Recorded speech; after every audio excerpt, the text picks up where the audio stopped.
నేపథ్యం చెప్పారు. ఇవాళ ఈ బడ్జెట్ను అర్థం చేసుకోవడానికి ఉన్న రాజకీయ నేపథ్యం ఏమిటో శ్రీనివాస్ రెడ్డి గారు చెప్పారు. నేను కేవలం బడ్జెట్ మాత్రమే పరిమితం అవుతాను, ఎక్కువ సమయం కూడా లేదు. నిజానికి బడ్జెట్లు అనేది ఒక 20-25 సంవత్సరాలుగా విశ్లేషిస్తున్నాను కానీ బడ్జెట్ అనేది ఒక మాయ. భారతదేశంలో గణాంకాల నాణ్యత చాలా చాలా తక్కువ. ఈ గణాంకాలను నమ్మలేము అని అన్నది నేను కాదు, విమర్శకులు కాదు.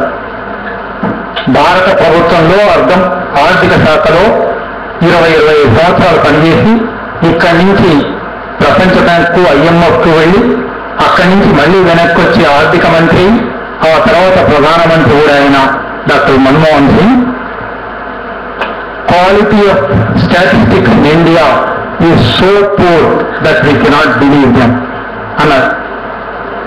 అది దాదాపు 15 ఏళ్ల కింది మాట. నిన్న ఇవాళ కల్లూరి శ్రీనివాస్ రెడ్డి గారు ఎకనామిక్ సర్వే మీద నమస్తే తెలంగాణలో మంచి ఆర్టికల్ రాశారు, మీరు చదివి ఉంటారు. ఆ ఎకనామిక్ సర్వే బడ్జెట్ ప్రవేశపెట్టడానికి ముందు రోజు ఎకనామిక్ సర్వే ప్రవేశపెడతారు. ఆ ఎకనామిక్ సర్వే రాసిన ఒక టీం ఉంది. అది ప్రధానమంత్రికి ఆర్థిక సలహాదారు అరవింద్ సుబ్రహ్మణ్యన్ అని. ఆయన మొన్నటి వరకు ప్రపంచ బ్యాంకులో ఉద్యోగి. ప్రపంచ బ్యాంకు ఉద్యోగిగా ఆయన జూలై 2013లో అమెరికన్ కాంగ్రెస్ ముందర భారతదేశం మీద చర్యలు తీసుకోవాలి అని మాట్లాడారు. WTO ఆంక్షలకు లోబడకుండా భారత ప్రభుత్వం ప్రవర్తిస్తున్నది. WTO ఏ ఎగుమతులు చేయాలి, ఏది దిగుమతులు చేసుకోవాలి అని చెప్పిన మాటను వినడం లేదు. అందువల్ల భారత ప్రభుత్వాన్ని నిషేధించి బహిష్కరించే పని చేయాలి అని సలహా ఇచ్చిన వ్యక్తిని నరేంద్ర మోడీ గారు అధికారంలోకి రాగానే వైట్ హౌస్ నుంచి తీసుకొని chief economic adviser to the prime minister పెట్టారు. ఆయన ఆధ్వర్యంలో ఈ ఎకనామిక్ సర్వే రాశారు. ఎకనామిక్ సర్వే రిలీజ్ అయిన తర్వాత ప్రెస్ లో మాట్లాడుతూ ఆయన I'm surprised at these figures, ఇవాళ పేపర్లో వచ్చింది, మీరు అందరూ చూసుకుంటారు. ఎకనామిక్ సైన్స్ అదే ప్రధానంలో వేసింది. I'm surprised at these figures, I don't know how they are arrived at అన్నారు. ఆయన రాసిన అంకెలు ఎట్లా తెచ్చుకున్నారో ఆయనకు తెలియదు. ఇటువంటి అంటే ఎందుకు చెప్తున్నానంటే అంకెలకు పోదాం, బడ్జెట్లో ఏముందో పోదాం, కానీ ఈ దేశంలో అంకెల ఆధారంగా పాలన నిర్ణయించడం అనేది, ఈ దేశంలో అంకెల ఆధారంగా సామాజిక స్థితిని నిర్ణయించడం అనేది అసాధ్యమైన విషయం. ఎందుకంటే అంకెలు ఒక మాయ. ఒకప్పుడు సంస్కృతాన్ని ఉపయోగించి ఎట్లా ప్రజల నిత్య జీవితాన్ని మాయ చేయడానికి ప్రయత్నం చేశారో, ఆ తర్వాత పర్షియన్ ఉపయోగించి ఎట్లా మాయ చేశారో, ఆ తర్వాత ఇంగ్లీష్ను ఉపయోగించి ఎట్లా మాయ చేశారో, ఇవాళ అంకెలను ఉపయోగించి ఎట్లా మాయ చేస్తున్నారు. సరిగ్గా అదే పాలక వర్గాలు, హైందవ బ్రాహ్మణ పాలక వర్గాలు అనుకుందామా, లేదా అగ్రవర్ణాలు అనుకుందామా, లేదా పాలక వర్గాలు దోపిడీ వర్గాలు అనుకుందామా, పేర్లు మారిండొచ్చు, పార్టీల పేర్లు మారిండొచ్చు, జెండాలు మారిండొచ్చు, కానీ ఈ దేశంలో కనీసం 3000 ఏళ్లుగా ప్రజలను మాయ చేసే పాలనా విధానాలు అమలవుతున్నాయి. ఒకప్పుడు మాయ చేయడానికి సంస్కృతం, ఒకప్పుడు మాయ చేయడానికి పర్షియన్, ఒకప్పుడు మాయ చేయడానికి ఇంగ్లీష్, ఇప్పుడు మాయ చేయడానికి అంకెలు. ఇది ముందు దృష్టిలో పెట్టుకొని ఈ అంకెలను పరిశీలిద్దాం. బడ్జెట్ వస్తున్నది అనగానే మోడీ బడ్జెట్, మరీ ముఖ్యంగా ఎన్డీఏ అధికారంలోకి వచ్చిన తర్వాత పూర్తి సంవత్సరం బడ్జెట్ రాలేదు, ఓట్ అండ్ అకౌంట్ బడ్జెట్ పెట్టారు. ఇప్పుడే మొదటి పూర్తి కాలపు బడ్జెట్, 12 నెలలకు పెట్టిన బడ్జెట్. అందువల్ల ఈ బడ్జెట్ ఎట్లా ఉండబోతుంది అని చాలా చర్చ, చాలా ఆసక్తి రేకెత్తింది. గత 15-20 రోజులుగా చాలా చర్చ జరుగుతుంది. చాలా మంది ఏమనుకున్నారంటే ఇవాళ దేశంలో అంతరాలు పెరుగుతున్నాయి, ప్రపంచీకరణ వల్ల కావచ్చు, ఇతర కారణాల వల్ల కావచ్చు, రైతుల ఆత్మహత్యలు పెరుగుతున్నాయి, దేశంలో ఇటువంటి భయానకమైన పరిస్థితి ఉంటుంది. కాబట్టి ఈ భయానకమైన పరిస్థితికి తోడుగా ఢిల్లీలో ఒక శృంగభంగం జరిగింది. కాబట్టి ఈ ప్రభుత్వం కొంచెం మెడలు వంచి సంక్షేమ పథకాల మీద ఎక్కువ దృష్టి పెడుతుంది, ప్రజలకు కనీసం కొన్ని ఆకర్షణలు చూస్తుంది, కొన్ని తాయిదాలు ఇస్తుంది అని అనుకున్నారు. ఈ బడ్జెట్లో అదేమీ లేదు. వాటి దగ్గరికి వస్తాం. రెండో ఊహాగానం ఏం జరిగిందంటే గత సంవత్సరం 2014-15 వర్షాకాలం ఎక్కడ ఒక తెలంగాణ మాత్రమే కానీ దేశవ్యాప్తంగా కూడా సక్రమంగా లేదు. వర్షాభావ పరిస్థితులు ఉన్నాయి. అందువల్ల వ్యవసాయం ఇంకా దెబ్బతిన్నది. కనుక ఈసారి బడ్జెట్లో వ్యవసాయం మీద అదనపు శ్రద్ధ ఉంటుంది, వ్యవసాయానికి అదనపు నిధులు ఉంటాయి. ఇది ఒక ఊహాగాన వచ్చింది. ఇది లేదు, ఎట్లా లేదో వాటి దగ్గరకు వస్తాను. 3 ప్రత్యేకించి మనం తెలంగాణలో లేదా అవశేష ఆంధ్రప్రదేశ్లో చాలా మంది ఏమనుకున్నారంటే ఆంధ్రప్రదేశ్ పునర్వ్యవస్థీకరణ చట్టం అమల్లోకి వచ్చిన తర్వాత ఆ చట్టంలోనే అనేక అంశాలు రాస్తున్నారు. 2 రాష్ట్రాలకు ఈమెయిల్ చేస్తామని రాస్తున్నారు. కాబట్టి ఆ పద్ధతి ప్రకారమైన లేదా అటు ఆంధ్రప్రదేశ్ ప్రభుత్వం ఇటు తెలంగాణ ప్రభుత్వం కూడా కేంద్ర ప్రభుత్వానికి గత 9 నెలల్లో అనేక ప్రతిపాదనలు ఉంటాయి. మాకు ఇది కావాలి.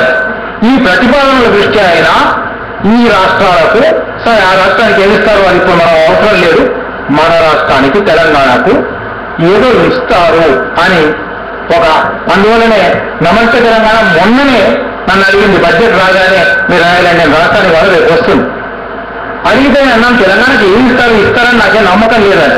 ఏమైనా ఇస్తారేమో చూడండి అలా. నేను ముందు చెప్పిన సంక్షేమ పథకాలు లేవు, అసలు ప్రజలు లేరు బడ్జెట్లో.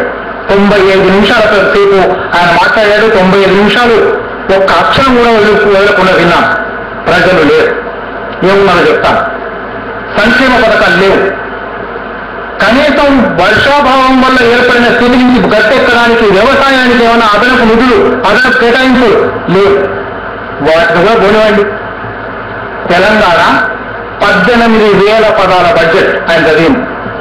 18,045 పదాలు ఆయన స్పీచ్.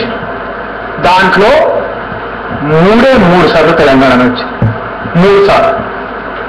మొదటిసారి దేశవ్యాప్తంగా యునెస్కో నిర్ణయించింది, ఇతరంగా కూడా నిర్ణయించారు. వరల్డ్ కల్చరల్ హెరిటేజ్ సైట్స్ అంటారు, ప్రపంచ సాంస్కృతిక వారసత్వపు కేంద్రాలు. అదంతా వెళ్ళాలనుకోండి, అటువంటివి ఉన్నాయి. 25 ఉన్నాయి దేశంలో. ఈ 25లో 9 దగ్గర సౌకర్యాలు లేవు. అంటే అక్కడ వసతి లేదు, రెస్టారెంట్ లేదు, రోడ్డు సరిగ్గా లేదు, ఇటువంటివి ఏమో ఉంటాయి. కనుక వాటికి అది కల్పిస్తాము అని 9 లిస్టు రాశారు. 9వ నెంబర్ కుతుబ్ షాహీ టోంబ్స్, హైదరాబాద్, తెలంగాణ.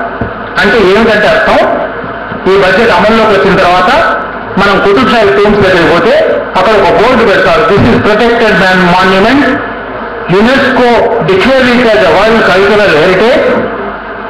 ఆ బోర్డు మాత్రం వస్తుందన్నమాట. ఆ బోర్డుకి ఎంత ఖర్చు అవుతుందో చెప్పనక్కర్లేదు. అది మొదటి. ఇంకో 2 చోట్ల కూడా ప్రస్తావన ఉంది. ఏమిటా 2 చోట్ల ప్రస్తావన? ఒక చోట